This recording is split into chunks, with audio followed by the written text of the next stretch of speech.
Illustration. Two bodies A and B having mass m and 2m respectively are kept at a distance d apart.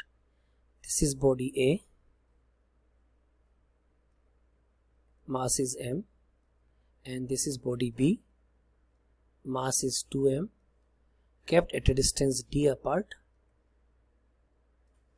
Where should a small particle be placed so that the net gravitational force on it due to the bodies A and B is 0? Let I say the mass of the small particle is m dash. This is the m dash, and let this m dash is placed at a distance x from A. तो B से कितनी distance हो जाएगी? D minus x. Now this particle of mass m dash will be attracted by m. This particle of mass m dash will be attracted by 2m also. और let I say this force is F1 and this force is F2. जब दोनों force equal हो जाएंगे तो ultimately net force इस पे क्या हो जाएगा? 0.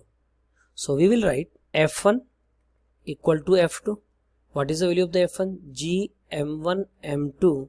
m2 की जगह क्या आ जाएगा? m dash upon r square.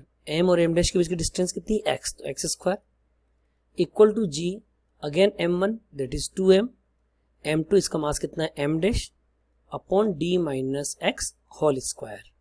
Okay, अब जो जो कॉमन है उनको काट दो. g cancel, m dash cancel, m dash cancel. So we will get 1 upon x square equal to 2 upon d minus x whole square. Cross product, d minus x whole square is given by 2 into x square. So d minus x is given by x root 2, and there is plus minus. Basically you can say इसका square root लोगे तो 2 का square root लोगे root 2 और x square क्या हो जाएगा? Plus minus x root 2. तो we will write d equal to x plus minus x root 2.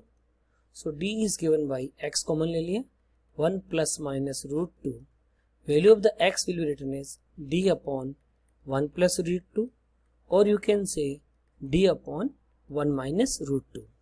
Now 1 minus root 2 is negative. X cannot be negative. So we will not use this. Final answer will be given by x equal to d upon 1 plus root 2.